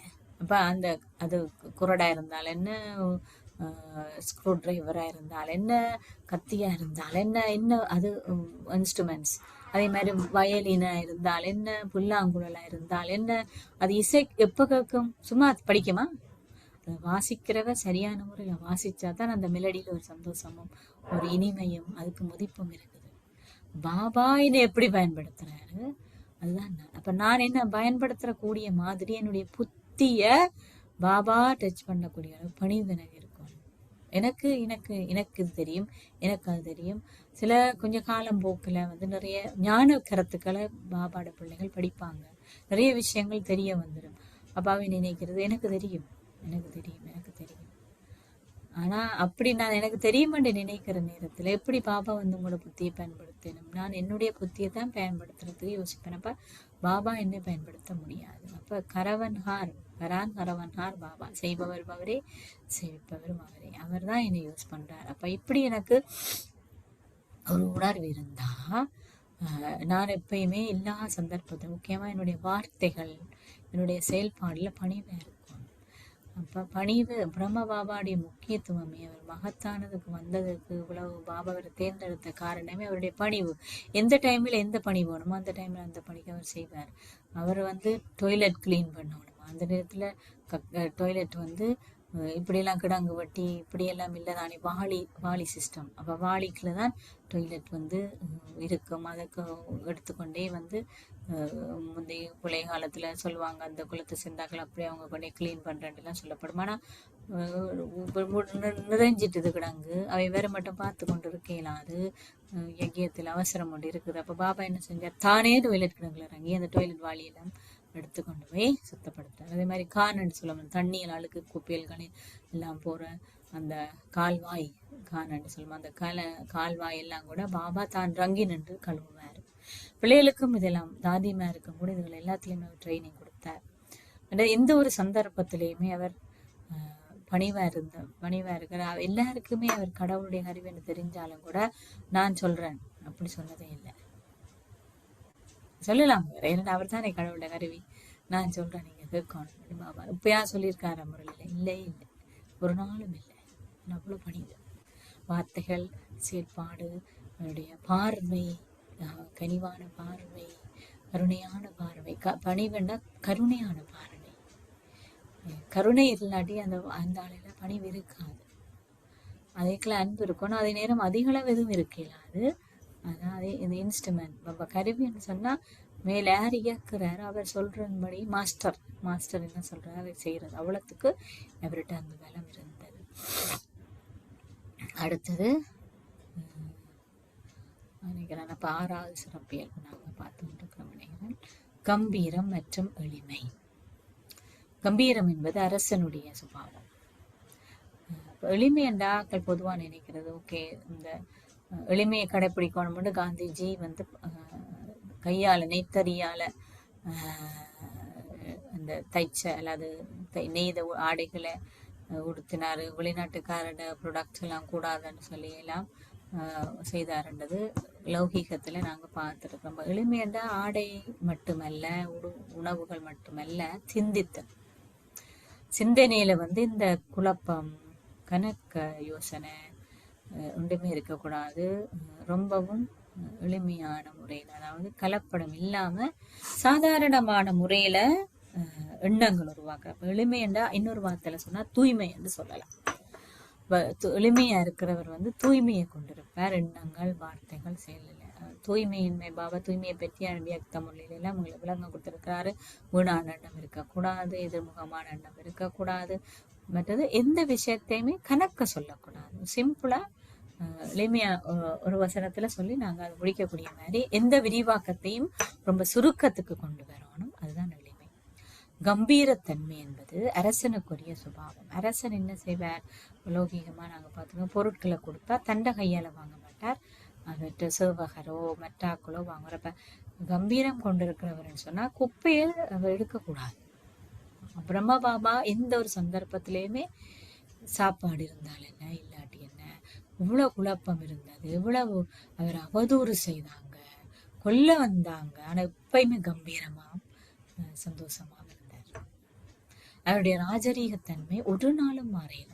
ஆனா உடுத்தினது கொட்டுன் வேட்டி தான், அதே ஸ்டைல். பாபாட்ட 2 ட்ரெஸ் தான் இருந்தது, 3 ட்ரெஸ் தான் இருந்தது, 3 தான் கழுவி போட்டாரு. அதுல எந்த மாற்றமும் இல்லை. அதே ஆடை, அதே குடிசை, அதே வாழ்க்கை. ஆனா அவர் பார்க்கிறாக்களே அதுல ஒரு கம்பீரம் இருக்கு. நீங்க அவருடைய தோட்டத்தை பார்த்தாலே உங்களுக்கு தெரியும். அப்ப அரசர் காலத்துல பிரம்ம பாபாவோட கதையில நீங்கள் கேள்விப்பட்டிருப்பீங்க. அரசருடைய காலத்துல அரசர் மேர் பாபா ஞானம் படிக்க முதலே அரசருடைய காலத்துல அரசர் மேரே அவரை என்ன சொல்லுவேன்னா, அவன் சிம்மாசனத்திலிருந்து உளும்பி இதுல நீங்க தான் இருக்க வேணும் ராஜ், உங்களுக்கு தான் இந்த ராஜரீக தன்மை இருக்குது என்று சொல்லி அவ்வளவு அவருடைய என்ன தூய்மை தான் அதுக்கு காரணம். அவர் எந்த விதமான ஆசை, எந்த விதமான தேவை, எந்த விதமான எதிர்முகமான எண்ணம், எவரை பற்றியும் என்ன சொல்ற போட்டி, பொறாமை, எரிச்சல் ஒன்றுமே இருக்கிறது. எளிமை. அதால அவர்ல ஒரு கம்பீரத்தன்மை இருந்தது. மம்மாட்டையும் அது இருக்குது, பிரம்ம பாபாட்ட ரொம்பவும் இருக்குது. எந்த பணியை செய்தாலும் பாருங்க, அழுக்கு வேலை செய்தால் என்ன, அல்லது படிப்பிச்சால் என்ன, அல்லது சும்மா பிள்ளைகளோட விளையாட்டுத்தன்மை, அந்த கம்பீரத்தன்மை போகவே போகாது. பிரம்மா போஜன் சாப்பிட்ற படம் நீங்கள் எல்லாம் பார்த்துருப்பீங்க. பிரம்ம பாபாவும் பிள்ளைகளும் இருந்து பிரம்மா போஜன் சாப்பிட்ற படம் இருக்குது சிருஷ்டி ஹால்ல. நீங்க போற நேரம் பார்க்கலாம். இல்லாட்டி இந்த யக்யா சிஸ்டிஸ் எல்லாம் இப்போ இன்டர்நெட்ல எல்லாம் எடுக்கலாம். அதுல பாருங்க எல்லாரும் ஒரே மாதிரி தான். பிரம்ம பாபா இல்லத்துல இருந்து சாப்பிட்றாரு பிளேட்ல, அவரோட பக்கத்துல மற்ற பிள்ளைகள் எல்லாம் இருந்து சாப்பிட்ற, என்ன கம்பீரமா இருக்கிறாரு, நிலத்துல இருந்து சாப்பிட்றாரு. அப்ப அதுக்கு எல்லாம் என்ன காரணம்? மனசு. மனசு எப்பயுமே ராஜா மாதிரி, எந்த குப்பையுமே எடுக்காது. அப்படி ஒரு மனசு அவருக்கு இருந்ததாலதான் அப்படி கம்பீரமும் அற்ற நிறம். அவர் வாழ்ந்தது குடிசை, இவ்வளவு செல்வந்தனா இருந்தாரு. அவர்கிட்ட மனசுல எப்பயாவது இவ்வளவு ஆசை இருந்த நான் இப்படி இருக்கிறேன் என்ற ஒரு எண்ணம் வந்திருக்குமா? நிச்சயமா இல்லை. அவ்வளோத்தையும் தியாகம் பண்ணினார் தானே. பண்ணிட்டு அதை பற்றி ரெண்டாம் தரமே அவருக்கு ஒரு எண்ணம் வரையல. கொடுத்துட்டனே, அந்த கொடுத்துட்டனேன்னு நினைச்சாலே என்னுடைய தூய்மை போயிடும். அப்ப தூய்மை போனா கம்பீரம் இருக்குமா? இருக்காது. என்னுடைய எண்ணங்கள் திருப்தி இருக்கிறால் தான் கம்பீரமா இருப்பார். நிறைகுடம் தளம்பாது, குறைகுடம் தளம்பும் சொல்லப்படுது. அப்ப எப்பயுமே அவருக்கு நிறைய திருப்தி இருந்தது. ஏனென்றா அவர் கொடுக்குற வள்ளலா தான் எப்பயும் இருந்தார். ஆத்மாக்களை நிறைய நிறைஞ்சிருந்தது. ஏனென்றா பாபாட்ட நிறைய வாங்கி வாங்கி கொடுத்தார். பாபா கொடுக்கவும் ஒரே மோகினிபன் எடுக்க சொல்லுவார். பாபா கொடுக்கறத வாங்கவும் எங்களோட புத்தி தயாரா இருக்கும். பாபா அதுக்கு தயாரா இருந்தாரு. அவருடைய வேலை பிசினஸ் எல்லோ லொக்கிக்கல பிஸ்னஸ் எல்லாம். பிஸ்னஸ் எப்படி குட்ஸை வாங்கி எப்படி மெட்டாக்களுக்கு இதை டிஸ்ட்ரிபியூட் பண்ணலாம்ன்றதுல ரொம்ப கெட்டிக்காரன். அதனாலதான் பாபா அவரை தேர்ந்தெடுத்தாரு. அதே மாதிரி எப்படி புத்தி வச்சிருந்தா கடவுள் தன்னை பயன்படுத்துவார், எப்படி இருந்தா அதை நிறைப்பலாம்ன்றதுல நல்ல தேர்ந்தவரா இருந்ததால கம்பீரமான புத்தி, குப்பை எடுக்காத புத்தி, மெட்டாக்களை பற்றின வீணானதையும் சிந்திக்க மாட்டார். அவர் அப்படி யாராவது குழப்பம் கூட பேர் யோசிச்சு பாருங்க. 300 பேர் ஒண்டா வச்சு சமாளிக்கிறதுங்க லேசான விஷயமா? எத்தனை வகையான குடும்பம், எத்தனை வகையான பின்னணி. ஒரே ஒரு அட்மினிஸ்ட்ரேஷன். அவர் மட்டும்தான் அட்மினிஸ்ட்ரேஷன் சொல்றதை விட அவர் தான் இருந்தாரு. அம்மாட்ட போவாங்க. அம்மா அந்த நேரம் அம்மா வேற வகையில சப்போர்ட் நிறைய வகையில பண்ணினாங்க. ஆனா பாபா எல்லாரையும் எல்லாம் தெரியும் எப்படின்னு கதைக்கிறாங்க. எல்லா நியூஸும் இருந்தானே. பாபாட்டையும் சொல்றா, நீங்க எனக்கு நேர்மையா சொன்னா என்ன, சொல்லாட்டின்னு செய்தி எனக்கு வர மட்டும் நினைக்காதீங்க, நீங்க சொன்னா மாற்றம் வரும், உங்களுக்கு உதவி செய்யலாம். ஆனா பாபாக்கு தெரியும் செய்தி பிரம்ம பாபாவுக்கு கிடைக்கும். ஆனாலும் பாபா இவர் இப்படி செஞ்சுட்டாருன்னு பார்வையோட பாக்குறாரா? அப்படி பார்க்காததாலதான் அவரால் கம்பீரமா இருக்க முடிஞ்சது. சூட்சுமமான ஒரு செயல்பாடு. அப்ப இவ்வளவு ஆழமா அவர் முயற்சி செஞ்சிருப்பாரு. எந்த குப்பையும் வச்சிருக்க உடனே அவர் எல்லாத்தையுமே வீடு கிளியர் பண்ணுவாரு. எல்லாத்தையுமே கிளியர் பண்ணிடுவார். அப்ப இதனாலதான் அவரால் அப்ப என்று வரைக்குமே கம்பீரமாகவும் ரொம்ப எளிமையாகவும் எல்லாத்தையுமே சமாளிக்கக்கூடிய மாதிரி இருந்தது. அப்ப ஆக்களுக்கு அவர் அப்படி இருந்ததாலே லௌகீகமான எல்லாரும் ஒரு ஈர்ப்பு இருந்தது அவர்ல. பாபான்னா ஞானம் விளங்காட்டும் முதல் ஆரம்பத்துல என்ன எல்லாரும் மாதிரி கட்டுப்பட்டு இருந்தாங்கன்னா அந்த பிரம்ம பாபாவோட அந்த ஈர்ப்பு, தூய்மை இந்த ஈர்ப்பும் இந்த கம்பீரத்தன்மை இந்த ஈர்ப்பும். அவர் எப்படியோ உலகத்தாழ்ற சக்கரவர்த்தி தானே. அந்த சம்ஸ்காரம் அவர்கள் ஆழமா இருந்ததாலேயும் அந்த போதை இருந்ததாலேயும் சங்கமிகத்திலையும் அவர்கிட்ட அந்த ஈர்ப்பு இருந்தது. அப்ப கம்பீரமா இருக்க விரும்புறாக்கள் எப்பயுமே குப்பை எடுக்கக்கூடாது. குப்பை எனக்கு சொந்தம் இல்லை, நான் இதெல்லாம் வாங்கக்கூடாது. இப்ப மற்ற எப்படி அரசன் வார பொருளை எல்லாம் கூட தன்னுடைய சேவகன்ட்ட வாங்க வைக்கிறாரு, அது மாதிரி எனக்கிட்ட ஒன்றுமே நான் எடுக்கக்கூடாது. கொடுக்கறது மட்டும்தான் நோக்கம். பாபா கிட்ட மட்டும்தான் வாங்கணும், எனக்கு கொடுக்குற மட்டும்தான் எனக்கு நோக்கமா இருக்கும். அப்பதான் நான் கம்பீரமானால். அப்ப அதுக்கு எனக்கு எளிமை ரொம்ப தேவை. கணக்கை யோசிச்சு கணக்க சிக்கலா இருந்தா செய்ய முடியாது. ஏன்னா ரொம்ப யோசிக்கிறாள் ரெண்டு எளிமையா இருக்கு, எளிமையான பாதை. அதனால நான் அதே ரொம்ப எனக்கு தேவைப்படுது. அடுத்த பாபாவுடைய சிறப்பியல்பு எல்லாருக்காகவும் நல்லாசைகள் மற்றும் தூய உணர்வுகளை எப்பயுமே கொண்டிருப்பார். பிரம்ம பாபா கொல்ல வந்த கதை எல்லாருக்கும் தெரியும். கத்தியால கொல்ல வந்தது கூட பாபா மன்னிச்சுன்னு சொன்னாரு. அடுத்தது சும்மா விட இல்லை, சாப்பாடு கொடுத்து பத்திரமா கொண்டே இந்த நகரத்துக்கு அங்கால விட சொன்னார். அவ்வளவு ஒரு பெரிய மனசு இருக்கு.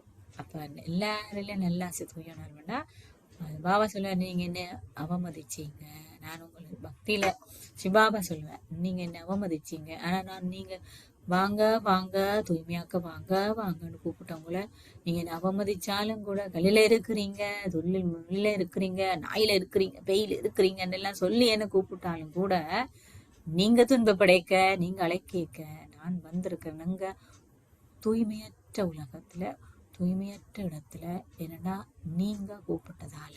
ஆனா இகழ்ந்தவங்களுக்கும் உங்களை உயர்த்தி விடுறதுக்கு பாபா வந்த மாதிரிதான் பிரம்ம பாபாவின் இவ்வளவு உயர்ந்த புதவியோட, புகழாரத்தோட, நல்ல மதிப்போட இருந்தவர் ஏன் பேச்சு வாங்கினார், ஏச்சு வாங்கினார், அவதூறிக்கப்பட்டார்? சிபாபா வந்ததால.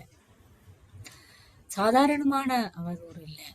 அந்த காலத்துல அந்த கராச்சி மற்றும் இந்தியா அந்த பிரிவினை, பாகிஸ்தான் பெரிய முதல் இந்த குழப்பங்கள் வந்த நேரத்துல கிளாஸ்ல எல்லாம் வந்து சிஐடியில உட்கார்ந்து பார்ப்பாங்க, என்ன இவர் கதைக்கிறார், ஏதாவது அரசாங்கத்தை பற்றி. அப்போ ஒரு காலம் அரசாங்கத்தை பற்றின வசனம் எல்லாம் வந்துட்டுது.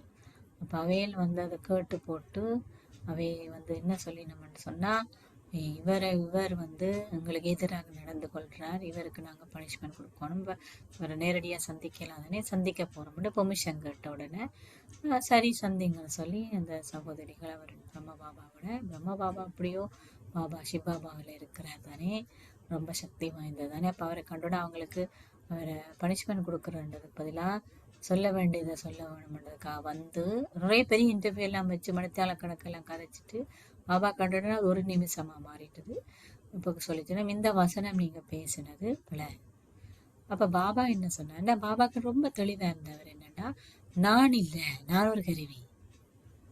அப்ப அந்த உணர்வு அவருக்கு இருந்ததால புகழ்ச்சி இகழ்ச்சி எல்லாமே சிபாபாக்கு சொந்தம் பண்ணது ரொம்ப தெளிவு. அப்ப பாபா என்ன சொன்னாங்கன்னா, அவர் வரைக்கும் நான் சொல்றேன், அவர் சிபாபா வரைக்கல, இனிமே இப்படி கதைக்க வேணாம்னு நான் சொல்றேன் எனக்கு சொல்லி அனுப்பி விட்டார். அவங்களுக்கு ஆறு வாரார், சரி சரி சொல்லுங்கன்னா அவங்க ஏற்றுக்கொண்டாங்க. அதுக்கு என்ன காரணம்டா, பாபா தெளிவா இருந்தார், நான் ஒரு கருவி, பாபா நான் இல்லைன்னு சொன்னது. நான் அவர் அந்த கருவி இல்லைன்னு சொல்லி நான் தான் புகழ்ச்சி செய்யக்கல, நல்லா சொல்லிக்கல, நல்லா இருக்குன்னு யாரும் சொல்லி பாபா ஏற்றுக்கொண்டிருந்தாருண்டா, இகழ்ச்சியை மாதிரி வாங்கியிருக்கணும்.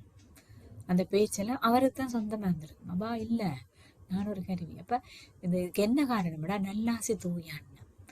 பாபா எப்பயுமே எல்லாரிலையுமே நல்லாசி, அவங்க எப்படி இருந்தாலும் இல்லாம. பாபா மனுஷர்ல மட்டும் இல்லை, பறவைகள், குருவி வந்து சாப்பாடு வந்தாலும் அந்த அந்த அந்த சைல்டுக்கும் தோழி கொடுங்கன்னு சொல்லி அதுக்கும் கொடுப்பாரு. எதையுமே பாபா விட்டு எல்லாத்தையும் சைல்டு தான், எல்லாம் குழந்தை பச்சி சாதாரணமான வார்த்தையை விட வேற ரெண்டுமே பாபா பேச முடியாது அப்படி. அப்ப அவர் இவ்வளவு பேர் முகத்துல யோசிச்சு பாருங்க, வளர்த்த பிள்ளைகள் ஒண்டா இருந்து சாப்பிட்ட ஆக்கள் நாங்க போறோம் வந்து சொல்ல எப்படி இருந்திருக்கும் பாபாவுக்கு மனசு. பாபா நான் போறோம், 1 பேர் இல்ல, 10 பேர் இல்ல, 15 பேர் இல்ல, ஒன்று சேர்ந்து இந்தா நாங்க யஜ்யத்தை விட்டு போறோம், எங்களுக்கு அது சரியில்லை, எங்களுக்கு இது சரியில்லை, எங்களுக்கு இது பிடிக்கல. அப்ப பாபா சொன்னார், ஓகே நீங்க போங்க, ஆனா அவங்க வருவாங்க. வந்து மகனும் சேர்ந்துதான், அவருடைய சொந்த மகனும் கூட. நல்லாசிகளை பாபா கைவிட்டாரா? இல்ல, வந்தாங்க தானே, வந்து சொன்னாங்க தானே, பாபா இப்படி எல்லாம் செய்து விட நாங்க போனோம், நாங்க இப்படி ஆயிட்டோம், பாருங்க நிலைமை துரதிஷ்டசாலிகளை பார்க்கணும்னு எங்களை பாருங்கன்னு சொல்ற அளவுக்கு அவருடைய நல்லாசி தூய உணர்வு இருந்தது. எல்லாரையுமே இப்படி நிறைய பேர். ஆனா பாபா சொன்னார், இவங்க போறாங்கன்னு எனக்கு முதலே தெரியும், ஏனண்டா வம்பு தும்புதான் அவங்க கதைப்பாங்க, அவங்க எப்படி பாபாவில் நம்பிக்கை வந்து கொண்டிருக்க முடியுமா, இவங்க போவாங்கன்னு எனக்கு தெரியும். ஆனா பாபா தானா துரத்தையில தண்ட வாயால் அந்த விஷயத்த சொல்லையில இவங்க இப்படி எல்லாம் நடந்து கொள்றாங்கன்னு தெரிஞ்சு கூட பாபா இப்பயுமே அவங்களை நல்லாசி தூய, அவ பாபாவோட நல்லாசி தூய உணர்வு தான் அவைய திருப்பி வர வச்சது, சிலரை அவங்களை ஏற்றுக்கொள்ள வச்சது, நிறைய மாற்றத்தை அவங்கள கொண்டாடுறது. அப்ப எப்பயுமே பாபா நல்லாசி தூய உணர்வை கைவிட்டதில்லை. தவறு செய்தால் என்ன, அவதூறு செய்தால் என்ன, பிள்ளையா இருந்தால் என்ன, ஒரு நாளும் பாபா அவங்க நல்லா இருக்கணும், நல்ல மாறணும், நல்ல இந்த கடவுளுக்கு நெருக்கமா வரணும் என்று சொல்லி அந்த நல்லாசி தூய. மற்றது நல்லாசி தூயனருக்கு ரொம்ப சக்தி இருக்கு, தூரம் இருக்கிற இடத்த கூட அது அடையும். எங்க இருந்தாலும் நாங்க எங்க இருந்து கொண்டு கூட வேற ஆக்களுக்கு எங்களோட செய்தியை நல்ல வடிவா நாங்க பரப்பலாம். நல்லாசி தான் அவங்கள போய் அடையும். வாயால நிறைய விஷயங்கள் எங்களால சொல்ல முடியாது. நீங்க யாரும் மாறணும், அவங்களுக்கு நல்ல உணர்வு கொடுக்கணும், பாபா இதைத்தான் சொல்ல ஒத்துழைப்புன்னு சொல்லி அவங்க நல்லா அவங்களிடம் அவங்களோட பந்தனத்திலிருந்து அதான் பாபா சொல்ல, நீங்கள் விடுபடுங்க, மற்றாக்களை பந்தனத்திலிருந்து விடுவீங்கன்னா இதுதான் அவங்களோட பாபாவுங்க அதனால் என்ன செய்தாருன்னா பாபாவுக்கு அவன் பிரச்சனையை புரிஞ்சு கொண்டு அவளுக்கு ரொம்ப ஹெல்ப் பண்ணக்கூடியதாக இருந்தது. நிறைய பேர் சிக்கல் இருக்க பாபா அவங்களுக்கு இந்த சக்காசை கொடுத்து நான் ஓடி வர வச்சார். அப்படி அவருக்கு யாருன்னு தெரியாது. ஆனால் அவருடைய நல்லாசை தூயுணர்வு பல தேசங்கள், பல திசைகள், பல கண்டங்கள் எல்லாம் அடையக்கூடிய அளவுக்கு சக்தி வாய்ந்ததாக இருந்தது. அதுக்கு அவருக்கு காரணம் எந்த விதமான ஏற்கனவே சொன்னேனே குப்பை அவருடைய மனதில் இருக்கவே இல்லை. சுத்தம், தூய்மை. அடுத்தது 9வது விஷயம், எப்பயுமே களைப்பற்றவர், உறக்கத்தை வென்றவர். பிரம்மபாபான வயசுக்கு விடிய ஒழும்பி அமிர்த வேலை தவறுன்றது கிடையாது. முரளி உங்களை எல்லாருக்கும் தெரியும். முரளி எழுதாம கிளாஸுக்கு போயிருக்கிறார். அப்படி அவருக்கு முடியலைன்னா எழுதாம விட்டதுக்கு நாள் இல்லை. அது 2 விஷயத்தையும் மற்றது எந்த ஒரு பணியிலையுமே பாபா பங்கு பெற்றாம விட்டதில்லை. இன்றைக்கு எனக்கு கொஞ்சம் உடம்பு சரியில்லை, இன்றைக்கு கொஞ்சம் அமிர்த வேலை கொஞ்சம் நான் பிந்தி செய்வோம், 10 நிமிஷம் பிந்தி செய்வோம், இல்லாட்டில் எனக்கு கொஞ்சம் சீசன் சரியில்லை, இன்றைக்கு ஒரு நாளை தவற விடுவோம் அப்படி இப்படியெல்லாம் நாங்கள் அசட்டை இனமாகவோ கவலை இனமாகவோ இந்த கோட்பாடில் இல்லாமல் இருக்கிறதுக்கு பிரம்ம பாபா ஒரு உதாரணம். நாங்கள் சிலர் கணக்கு பார்ப்போம். இன்றைக்கு நான் 3 மணித்தேலம் தான் நித்திர கொண்டு நான் அப்போ 1 மணித்தேலம் நான் கொஞ்சம் மேலதிகமாக படுப்பேன். இன்றைக்கு 57 குழம்பாடி பரவாயில்லை. இந்த கணக்கு எதில் இருக்கணும்னா யோகத்தில் என்னுடைய நேர அட்டவணை நான் வச்சு கேட்கல. ஓகே, 3 மணித்தேலம் நான் செய்கிறது காணாது. நித்திரையில் அப்படி பார்க்கக்கூடாது, அல்லது பணி செய்கிறதுல நாங்கள் பார்க்கக்கூடாது, சலிச்சு போகக்கூடாது, களைப்படையக்கூடாது. வேலை செய்துட்டேன் என்னை இவங்க புகழையில இப்போ இங்கே நல்லது சொல்லல, அதால் எனக்கு இயலாது அப்படின்னு நாங்கள் சலிக்கக்கூடாது. வேறு பௌதிகமாகவும் நிறைய எங்களுக்கு தடைகள் இருக்குது. உடம்பு சவால்கள், மற்றது பிரயாணம், மற்றது இப்படி நிறைய சவால்கள் இருந்தாலும் கலைக்கக்கூடாது. உற்சாகம் எப்பயுமே பேணப்படணும். உற்சாகம் அப்படி வேறுமெண்டா என்னுடைய நோக்கத்தில் நான் தெளிவாக இருந்தால் நான் செய்தால் எனக்கு தான் நன்மை. என்னுடைய முயற்சி எனக்குரியது. வேறு யாரும் எனக்கு என்ன சொல்கிறது அதுக்குரிய அப்ரிஷியேஷன் கொடுக்காட்டிலும் கூட பாபாவை யாராவது மிச்சினாங்களா, பாபா நீங்கள் 90 வயசுல இப்படி ஒழும்பி செய்கிறீங்க இவ்வளோ நல்லது யாராவது வச்சினாங்களா? இல்லையே, இல்லை. ஆனால் பாபா தன்னுடைய இலட்சியத்தில் ரொம்ப தெளிவாக இருந்தார். நான் அரசன், நான் சக்கரவர்த்தி, நான் புது உலகத்தை படைக்கிறதுக்கு கருவி. பரமாத்மா உடம்பெல்லாம் அவர் குளிப்பாட்டும் பொழுது ரதத்துக்கு குளிப்பாட்டன் அப்படின்னு எல்லாம் இருந்தார். ஆனால் காரணம் என்னன்னு சொன்னால் தெளிவு. அவன் களைப்பில்லாமல் இருக்கணும். எனக்கு தெளிவு, நான் ஒரு வேலையை செய்கிறேன், ஓகே இந்த கர்ம யோகா நான் செய்கிறேன்டா, அதை பற்றி என்ன தெளிவு எனக்கு இருக்கணும். இதை நான் செய்கிறதால எனக்கு என்ன நன்மை, நான் நிச்சயமாக நன்மை பெறப்போகிறேன், எனக்கு ஆசீர்வாதம் நிறைய இருக்குது, இதெல்லாம் எனக்கு கிடைக்கும். அப்போ அதில் வர குழப்பங்கள் எல்லாத்தையும் களைப்புண்டா பௌதிகமான களைப்பு ஒன்று இருக்குது, உடம்பு, அது நேரம் மனசு. அப்போ சிலர் என்ன செய்வாங்க, நான் இப்போ 5 நாளாக தொடர்ந்து 2 மணித்தேலம் யோகா செய்த நான் இன்றைக்கு நான் போவேல களைப்பு காணும். என்னடா இல்லாட்டி இப்போ நான் இப்போ 15 வருஷம் இல்லை 20 வருஷம் ஞானம் படித்து கொண்டிருக்கிறேன், எனக்கு எல்லாம் தெரியும். இந்த ஞானத்தில் களைப்பு தாதி ஞானகி களைப்பு வந்ததா, பிரகாஷ்மணி தாதிக்கு களைப்பு வந்ததா, இன்றைக்கு நான் உள்ளே கேட்கல. பாபா சொன்ன சக்கார ஒளியை தான் 5 வருஷத்தால் திருப்பி சொல்கிறாரு, எனக்கெல்லாம் தெரியும். இப்பயா சொல்லியிருந்தாங்களா, களைப்பு வரவே கூடாது, புதுசாக சிந்திக்கணும், பாபாவோட ஞானத்தை கடையணும். அப்போ இப்போ களைப்பு வராதண்டா கடையும். நீங்கள் சமைக்கிறதையும் ஒவ்வொரு நாளும் சமைக்கிறீங்க, ஒரே மரக்கறியை சமைக்கிறீங்க, ஆனால் வித்தியாசமான தானே சாப்பிட்றீங்க, வித்தியாசமான டேஸ்ட் வரணும் தானே விரும்புகிறீங்க. அப்போ அதே மாதிரி தான் ஞானத்தை நாங்கள் புதுசாக கடைஞ்சோம்னா களைப்பு ஏற்படாது. புதுசாக செய்வேன், புதுசாக விடயங்கள் இவைகளெல்லாம் நாங்கள் செய்ய யோசித்து பாபாவோட இருந்து செய்யும் பொழுது எங்களை இயல்பாக இந்த களைப்பெல்லாம் உங்களை விட்டு போயிடும். அப்போ அதுக்கு முக்கியமான விஷயம் சேணி கடைதல், ஞானத்தை கடைந்தால் களைப்பு இருக்காது. மற்ற எதிர்பார்ப்பு இல்லாத சுயநலமற்ற பணியை எங்களால் செய்ய முடியும். அதுதான் பிரம்ம பாபா இத்தனை வயசுல ஒரு காலம் கலைக்கையில் ஒரு நாளும் தூங்கி விழிஞ்சதில்லை, கொட்டாவி விட்டதில்லை. வகுப்பில் சில தூங்கி விழிஞ்சு கொண்டிருப்பாங்க, கொட்டாவி விட்டு கொண்டிருப்பாங்க. நான் இந்த கணக்கு பாவம், நான் இத்தனை நாளாக தொடர்ந்து இத்தனை மணித்தாலும் யோகா செய்துட்டேன், செய்தா நல்லதுதான், தொடர்ந்து செய்தா இன்னும் நல்லதுதான். 63 பிறவியா செய்த பாவம் எல்லாம் செய்துட்டேன் கழிச்சிட்டேன்னுட்டு நீங்க சொன்னீங்கன்னா சந்தோஷம்.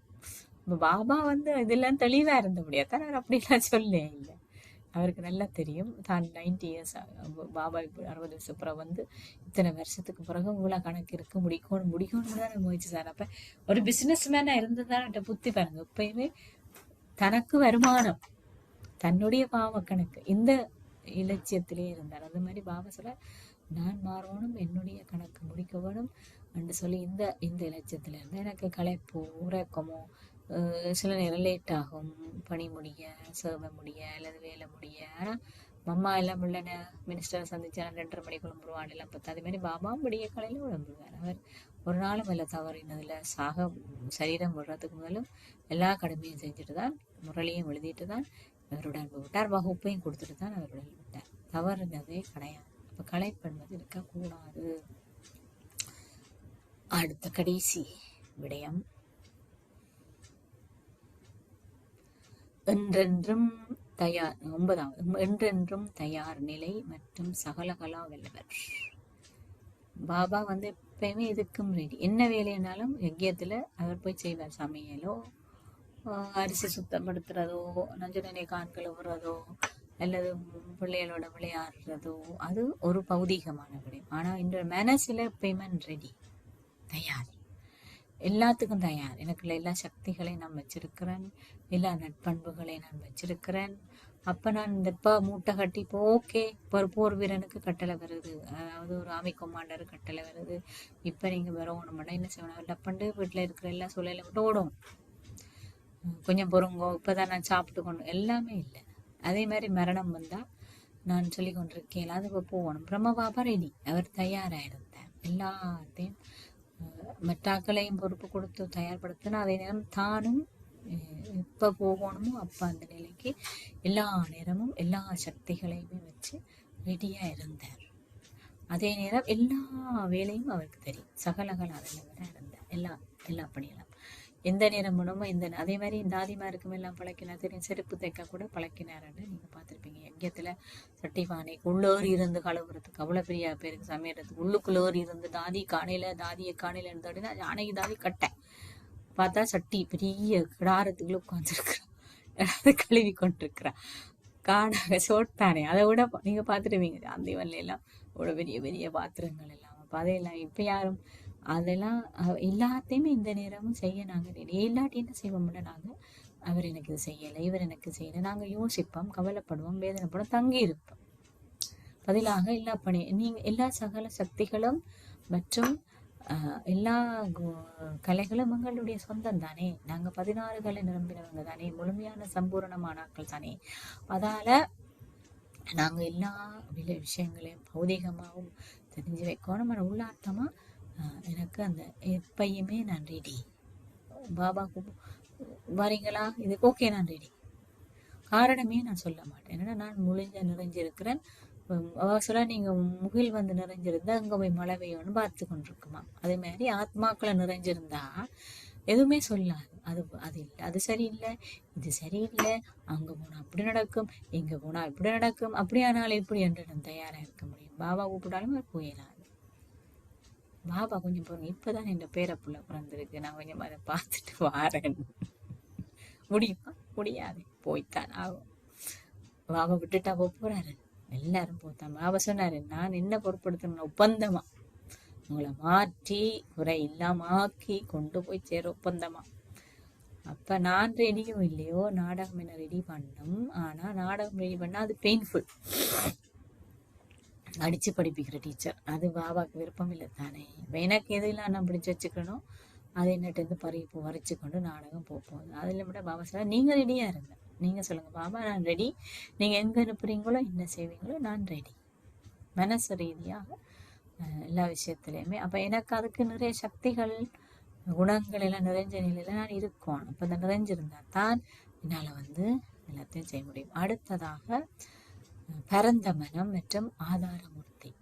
பாபா ரொம்ப விசாலமான மனசு. லௌகீகத்துல அவர் இருக்கக்குள்ளேயே அவரோட மனசு எப்படியான மனசுன்னா, கடன் நிறைய விதவைகள், கஷ்டப்பட்டவங்க, ஏழைகள் எல்லாமே வந்து கடன் வாங்கிட்டு பாபா கிட்ட வந்து அழுவாங்களாம். ஏனெண்டா அந்த காலத்துல கொடுமைப்படுத்தி சொத்துக்களை அபகரிக்கிறது, கடன் கொடுக்காட்டி வீட்டிலேருந்து பிடித்து வீசுறது, இழுத்து ஆக்களை கஷ்டப்படுத்துறது, இப்படியெல்லாம் கொடுமைப்படுத்தி அந்த கடன் கொடுத்தவங்க வேதனைப்படுத்துவாங்க. அப்போ தாய்மார்கள், விதவைகள், கஷ்டப்பட்டவங்க எல்லாம் பிரம்மபாபாட்ட வந்து கண்ணீர் சிந்தி அழுது இந்த பிரம்மபாபா என்ன செய்வாருன்னா யாருன்னு விவரத்தை கேட்டுட்டு ஒன்றுமே சொல்லாமல் தானே போய் அந்த கடனை அடைச்சிட்டு பேசாமல் இருந்துருவார். யாரு காசு கொடுத்தது, அப்புறம் அவங்களுக்கு கிடைச்ச சொத்தெல்லாம் கிடைக்குமா, யார் கொடுத்ததுன்னு கூட தெரியாது, எந்த பேரும் சொல்ல வேணாமலே சொல்லிடுவார்.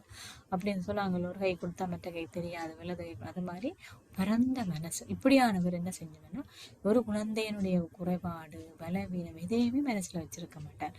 தொடர்ந்து தொடர்ந்து அவன் எப்படியான ஆக்கலைனாலும் என்கரேஜ் பண்ணுவார், ஊக்கப்படுத்தி படுத்தி படுத்தி அவங்கள வந்து முன்னேற செஞ்சார். ஏன்னா அவருக்கு என்ன நம்பிக்கைன்னா நான் தான் ஆதாரம், உலகத்துக்கு நான் தான் ஆதாரம், நான் தான் ஆதாரம் கொடுக்கணும், நான் தான் இந்த கல்ப விருட்சத்துல அடியில் இருக்கிறேன், நான் தான் எல்லாருக்கும் பொறுப்புணர்ச்சி இருந்தா கவனீனம் இருக்காது, சொம்பொறித்தனம் இருக்காது.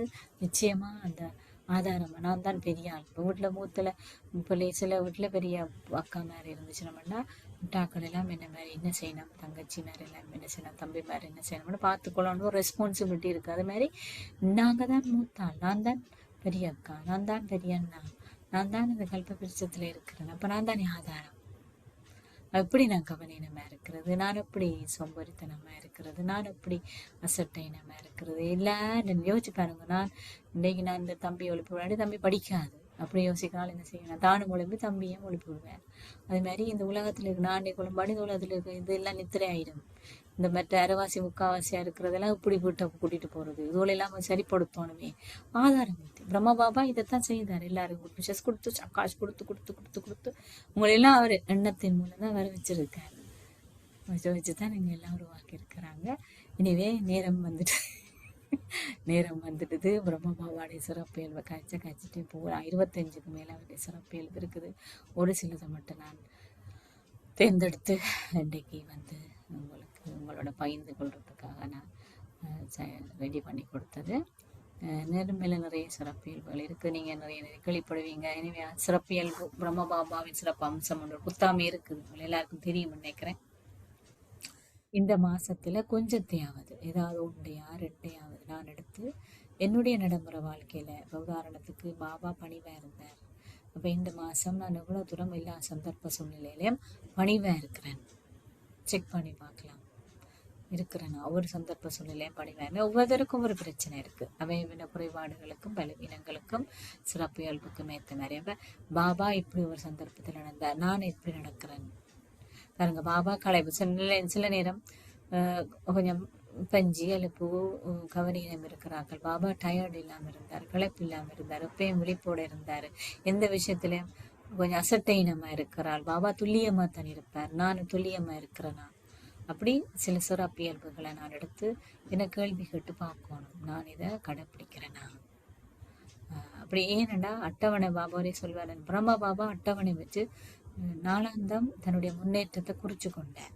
அதே மாதிரி நானும் அட்டவணை வச்சு இந்த இதை விடையும் இன்னும் நிறைய இருக்கு சிறப்பியல்பு, ஏதாவது ஒன்றையாவது நடத்து டெய்லி நான் செக் பண்ணி கொண்டேன். ஏன்னா இந்த மாசத்துல என்ன நன்மை இருக்குன்னு சொன்னா உலகமே முயற்சி செய்யறது. பாபா அவையத்தான் உங்களுக்கு நிறைய சக்தி கொடுத்து கொண்டிருக்கிறார். இப்ப நீங்க என்ன செய்ய விரும்புறீங்களோ அதை அடையலாம். ஆனா பாபா எல்லா பவசியம் உயிலா பிள்ளைகளுக்கு கொடுத்ததானே 18 ஜனவரியில. அப்ப என்னத்தை நாங்க அடைய விரும்போ அதை அடையலாம். அப்ப இந்த முயற்சிக்கு பலன் நிச்சயமா கிடைக்கும். அப்ப நான் இதை செய்யறானா இவ்வளவு தூரம் நான் அதை அடைஞ்சிருக்கிறேன், இன்னும் எவ்வளவு எனக்கு இது அடைய இருக்குது, என்னுடைய கொள்ளளவத்துக்கு ஏற்ற மாதிரி ஏதோ ஒரு முயற்சியை நான் செய்யணும். ஏன்னா சுய முயற்சியாலேயும் ஒரு திருப்தி இருக்குது. முயற்சி செய்தேன்னு பாபா எனக்கு சர்டிஃபிகேட் கொடுக்கறதுக்கு எனக்கு ஒரு ஆசீர்வாதம் இருக்குது. பிரம்ம பாபா பார்த்து கொண்டிருக்கிறார், இந்த பிள்ளை இதை செய்ய விரும்புகிறேன். அப்போ அதுக்கெல்லாம் மார்க்ஸ் இருக்குது. அப்போ ஏதாவது உண்டு, இப்போ நீங்கள் கேட்டதுக்குள்ளேயா ஏதாவது சிறப்பியல்பு எடுத்து நான் எவ்வளோ தூரம் இதை கடைப்பிடிக்கிறேன் சோதிச்சு பார்க்கலாம். Om Shanti. Om Shanti. This is Brother Tanga from Canada. Yes, brother. Sister, எங்களுடைய ரோல் மாடல் பிரம்ம Baba and mamma. Am I right? Yes. பிரம்ம பாபா நாங்கள் உதாரணமாக எடுத்துக்கொள்ள வேண்டும். ஒரு விஷயம், இது கேள்வி இல்லை, ஒரு ஒப்பீனியன் நான் சொல்றேன். என்னென்னு சொன்னால் நாங்கள் எந்த ஒரு சூழ்நிலைகளையும் நான் எதிர்கொள்கின்ற பொழுது பிரபாபாவை ஒப்பிட்டு பார்க்க வேணும். ஸோ அதில் இன்னொன்று பார்த்தீங்கன்னு சொன்னால் பிரபாவா சந்தித்த சூழ்நிலை சிச்சுவேஷன் டிஃப்ரெண்ட். இப்போ உதாரணம் சொல்ல போனால் அவருடைய காலத்தில் இன்டர்நெட்டோ இந்த மாதிரி அட்ராக்ஷனோ இருந்திருக்க வாய்ப்புகள் குறைவு. ஆனால் இந்த காலகட்டத்தில் அதற்கான வாய்ப்புகள் கூட. அதனால கொஞ்சம் பிரபாபாவை விட அதிகமாக ஹார்ட் ஒர்க் பண்ண வேண்டி இருக்குதோ என்று நினைக்க தோன்றுகிறது. ஒப்பீனியன் நான் சொல்கிறேன். I'm right?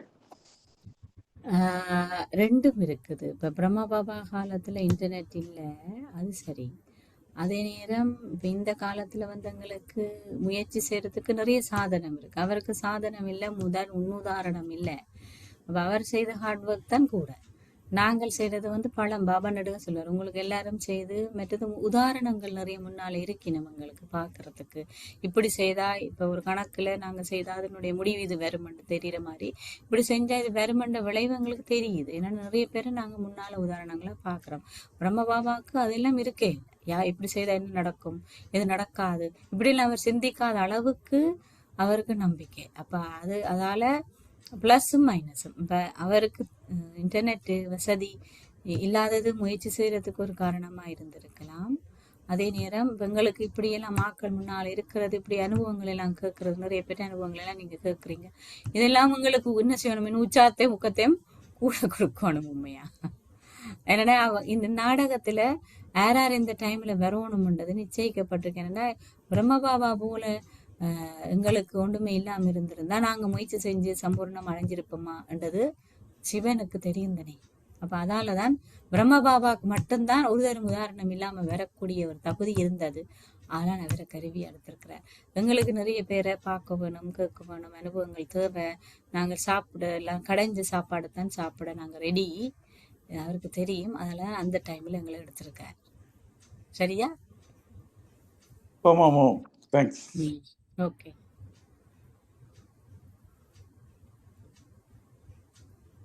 ஓம் சாந்தி. புனிதமான இந்த மாதத்தில் என்னுடைய ஆன்மீக தந்தையுடன் நெருக்கமான ஒரு உறவு முறையை கொண்டு வருவதற்கு அவருடைய ஒரு சிறப்பியல்புகளை நான் என் மனக்கண்ணிலே கொண்டு வருகின்றேன்.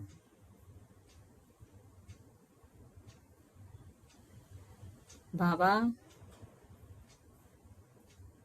கடவுள் மீதும் நாடகத்தின் மீதும் தன் மீதும் அசைக்க முடியாத நம்பிக்கையை கொண்டிருந்தார்.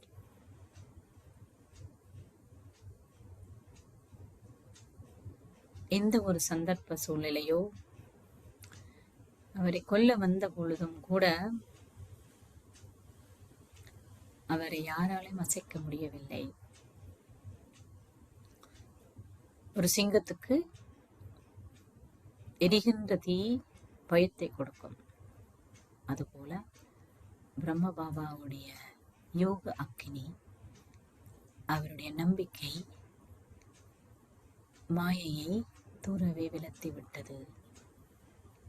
அவ்வகையில் நான் என்னுள்ளே ஆழமாக சென்று பார்க்கின்றேன். எனக்கு வருகின்ற ஒவ்வொரு சந்தர்ப்ப சூழ்நிலையிலும் இந்த நம்பிக்கை என்ற இந்த அத்திவாரத்தில் நான் உறுதியாக இருக்கின்றேனா, அல்லது சந்தர்ப்பங்கள் சூழ்நிலைகள் என்னுடைய அத்திவாரத்தை ஆட்டி அசைக்க முயற்சி செய்கின்றதா?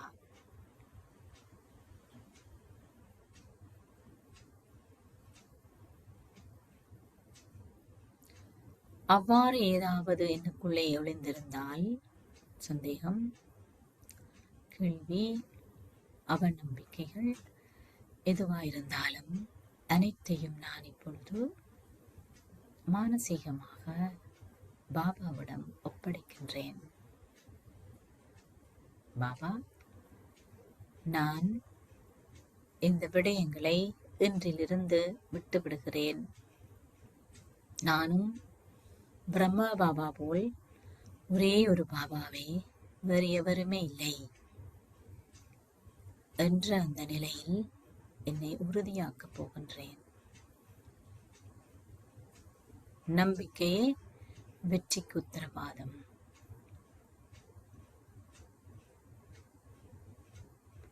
நான் வெற்றியடைந்த ஆத்மா.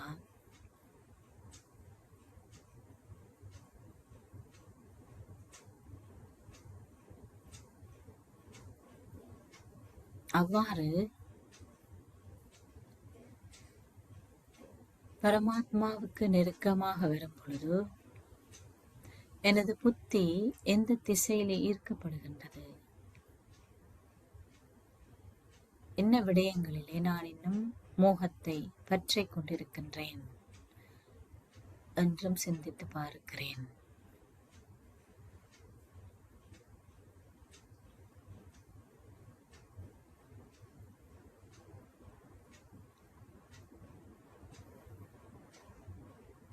அந்த மோகம் என்னை நஷ்ட மோகா ஆகுவதற்கோ நினைவின் சொரூபமாகுவதற்கோ அனுமதிக்காது என்பது எனக்கு தெரியும். அவை நினைவின் சுரூபமாக இருப்பதற்கு தடையாக இருக்கும் இந்த பற்று அல்லது மோகம்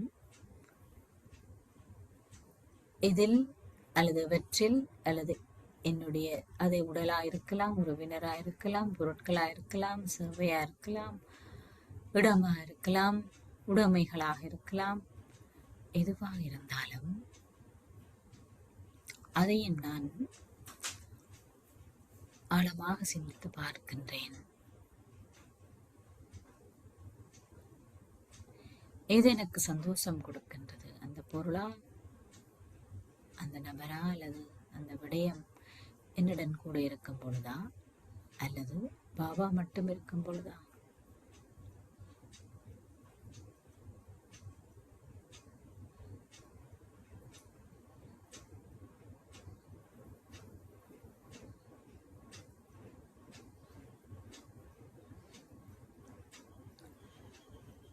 அதையும் நான் சோதித்து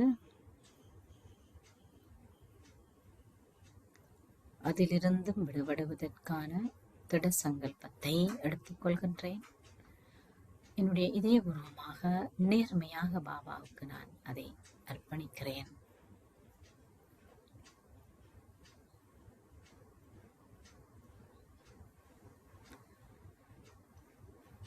இவ்வாறு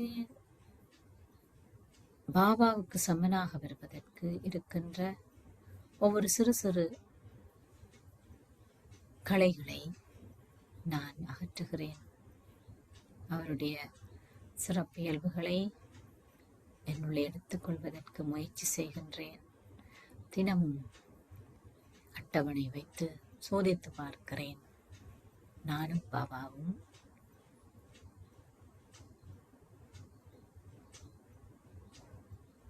அவ்வளவு நெருக்கமாக இருக்கின்றோம். இதற்றையெல்லாம் தினசரி சோதித்து அவருக்கு அர்ப்பணித்து பாபாவிடமிருந்து நான் சக்தியை பெற்றுக்கொள்வதே அவருக்கு நான் கொடுக்கும் பரிசு.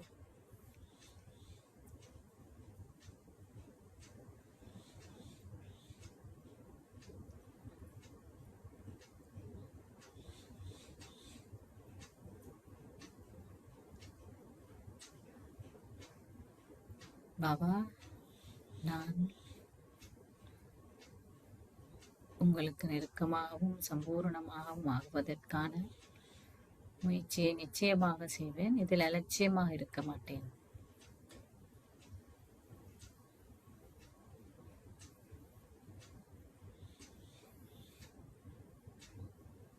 உங்களுடைய சகவாசமும் உங்களுடைய ஒத்துழைப்பும் எப்பொழுதும் எனக்கு இருக்கிறது. இந்த சூழலும் இந்த சங்கமிக காலத்தையும் பயன்படுத்தி நான் இதில் வெற்றி அடைவேன். நான் ஒரு வெற்றி ரத்தினம்.